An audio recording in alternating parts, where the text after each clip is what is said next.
Good afternoon, class, and welcome to our next unit, which is on science and communication. Sometimes people would think that communication really isn't a science, or at least it isn't a natural science, a hard science.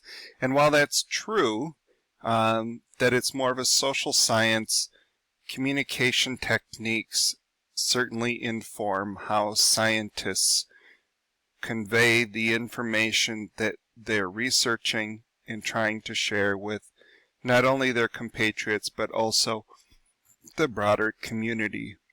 So today we're going to talk a little bit about what are you saying? What is it that you guys as students view as communication techniques and methods, and how does that compare and contrast to how we formulate our thoughts and words so that confusion in scientific writing is alleviated. Communication is effective when the one that is speaking is heard through active listening of the person receiving the message. So in other words, if I'm speaking to you now and you're focusing on something else, then you won't be truly listening and this dialogue really is not going anywhere. If you're paying attention, then the likelihood of an effective communication technique happening here will actually provide some fruit for you. I thought this was kind of fun. Boomers, certainly that generation, might write up an email like, "Hey Alan, how are you? And just wanted to get in touch. Please let me know when would be a good time to meet. Feel free to let me know, at your convenience, blah, blah, blah." And you students might say, "Hey, when are we going to meet? Emoji, emoji, emoji, emoji, emoji, emoji, emoji. Joe. Talk to you later." Now, which one is the more effective communication? I think both of them have a lot of validity to them. Certainly, the boomer's style is more clear on what the writer is trying to communicate as far as thoughts, but as far as wanting to accomplish the goal of meeting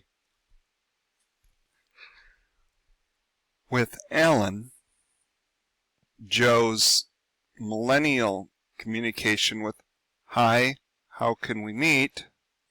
simply acknowledges and communicates the very same thing. It's shorthand, it's not as traditional, but that's kind of how science is too, is when they write in a succinct manner. So, as the bubble here with the scientists are asking, what are the kids using for social media apps today? In several polls that we have conducted, certainly texting is huge. Facebook, yes and no, depends on your age and how much your parents seem to be in your grill as far as what you're posting. Twitter, mainly for men and boys. Some women certainly like to, but Instagram tends to be another method that's very popular, especially for girls who love to use their phones. And Snapchat is the predominant social media app right now among high school students.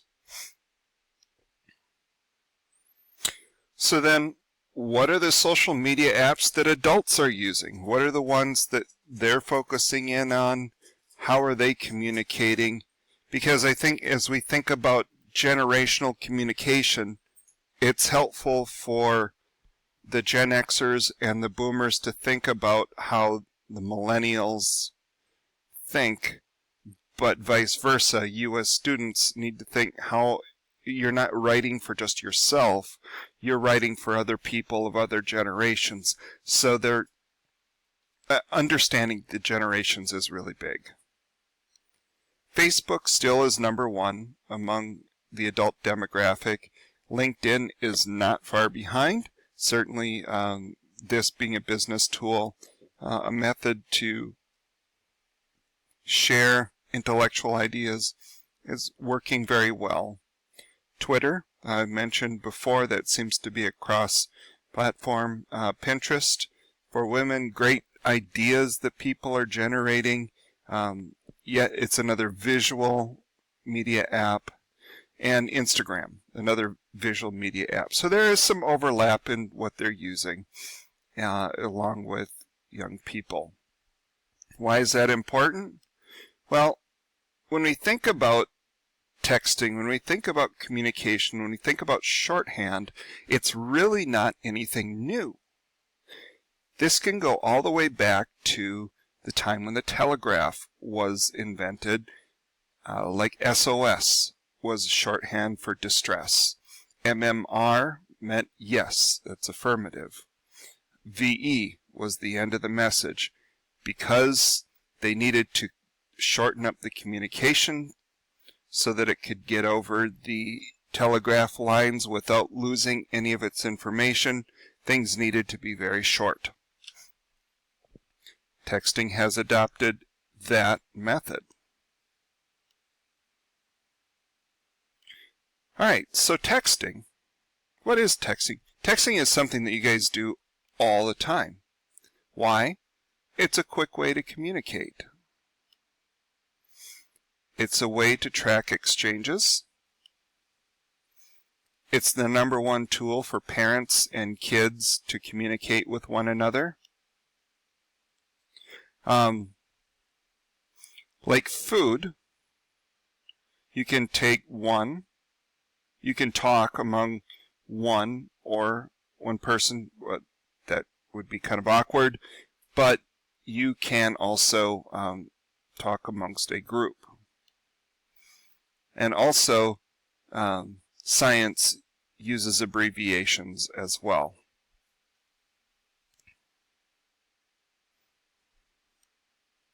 Facebook is one medium which I want to talk about a little bit because it creates a community like science does in its own subculture, with people that we see and that we don't see.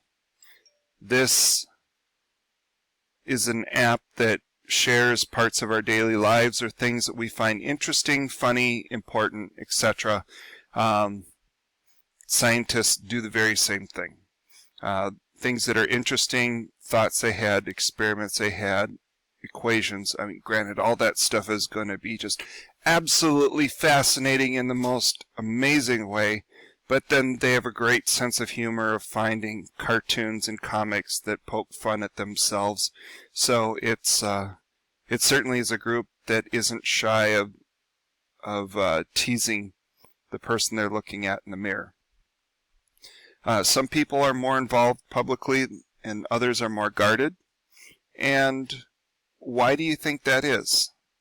Why do you think that some people are shy about what it is that they're doing? We'll pause for a moment and you guys can have your group table talk with this.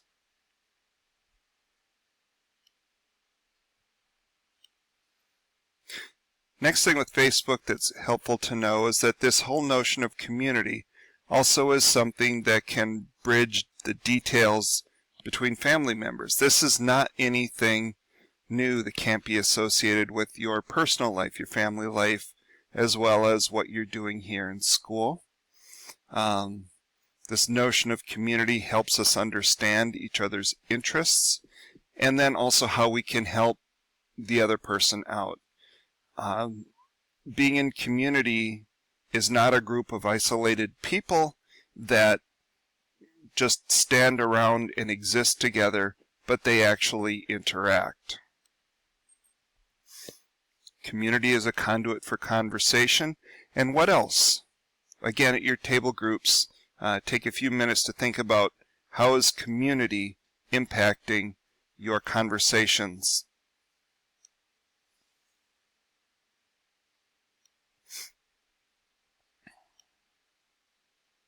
So, when you think about posting and how science might be utilized in social media formats, question for you is, what would Bill Nye post? What would he put on his Facebook post that would be informative to the science community? But he's one that also is a great bridger of science into mainstream culture. So I'll have you go ahead and think about a few different things that Bill Nye would post.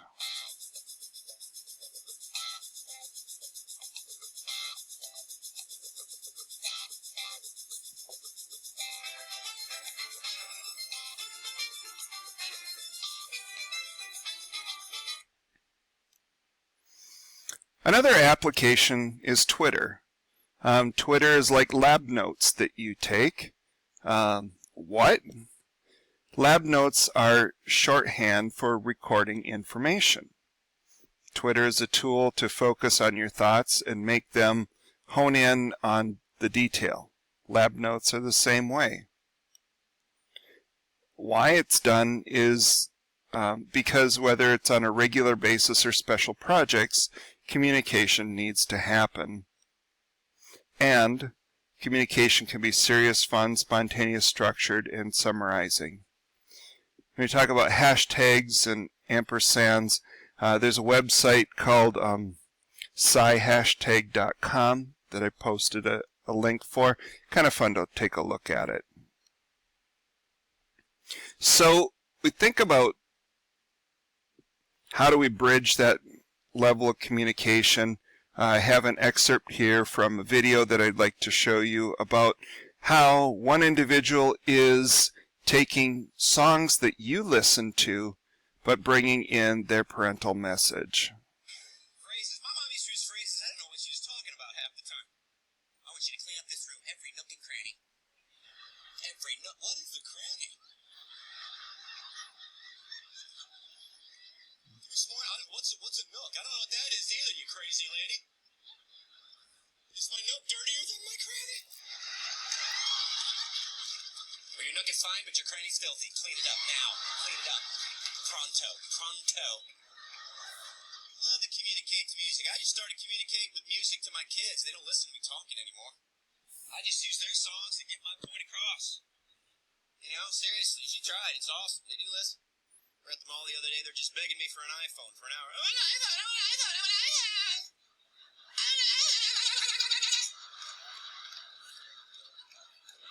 I finally said, dude, I'm not gonna buy you an iPhone, cause you asked for it like you need one. You don't, I'm not gonna buy you an iPhone.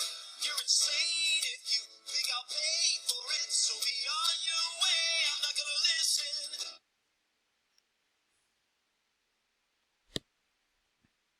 So now that we've talked about this whole notion of communication and science, I have your homework assignment for you to work on the rest of the hour. It'll be due tomorrow when I'm back in class, and we'll discuss it further. And so here's the rubric that we're going to follow. I want you to review Lab 3, the lab that we had yesterday, and write your results in texting shorthand, and then also write it out longhand so I can understand what you're writing in case they're abbreviations I'm unfamiliar with.